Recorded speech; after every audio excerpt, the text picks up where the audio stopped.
Erdogan যুবরাজের জোট, বিপদে Israel. মুসলিম বিশ্বের দুই শক্তিশালী দেশ তুরস্ক ও সৌদি আরব জোট করছে এবং ফিলিস্তিনে 15,000 সেনা পাঠাচ্ছে।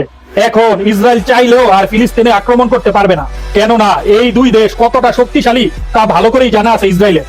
শিক্ষকরা বেতন বোনাস নিয়ে কথাবার্তা বলছে। শিক্ষামন্ত্রী এহসানুল হক মিলন স্যার বললেন, বেতন বোনাস সব হবে, আপনার আমার জন্য কি করবেন?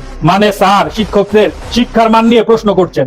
অনেকেই মনে করছেন এবার মিলন স্যার ছাত্রদের ও শিক্ষা ব্যবস্থাকে পুরো তারের মতো সোজা করে ফেলবে, কিন্তু তারা এটা জানে না ছাত্র আর শিক্ষা ব্যবস্থার পাশাপাশি শিক্ষকদেরও একদম সাইজ করে ফেলবে। আমি মনে করি বিএনপির মন্ত্রী পরিষদের সবচাইতে যোগ্যতা সম্পন্ন ব্যক্তি এই মিলন স্যার। কি বলেন আপনারা? হাদি কি জানতো ওসমান হাদি শহীদ হবেন? এটা তিনি জানতেন। বিচার যে হবে না সেটাও বুঝতেন, তবুও নিজের হত্যার বিচার নিজেই চেয়ে গেছেন। কারণটা জাতি একদিন বুঝবে।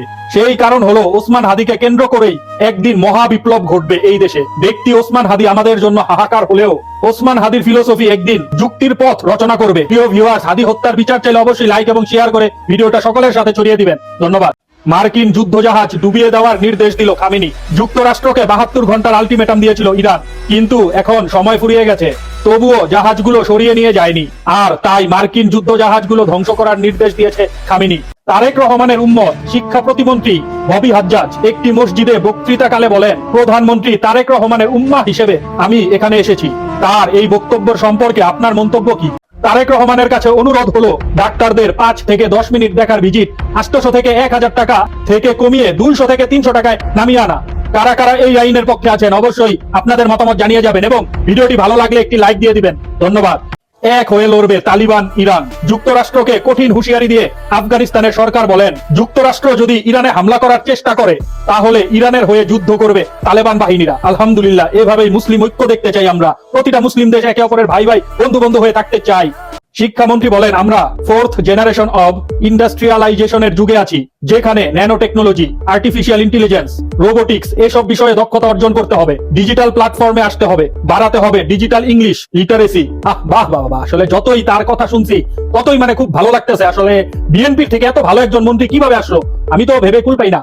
ভিউয়ার্স, আপনাদের কি জানা আছে এই ব্যক্তি কোথা থেকে আসলো?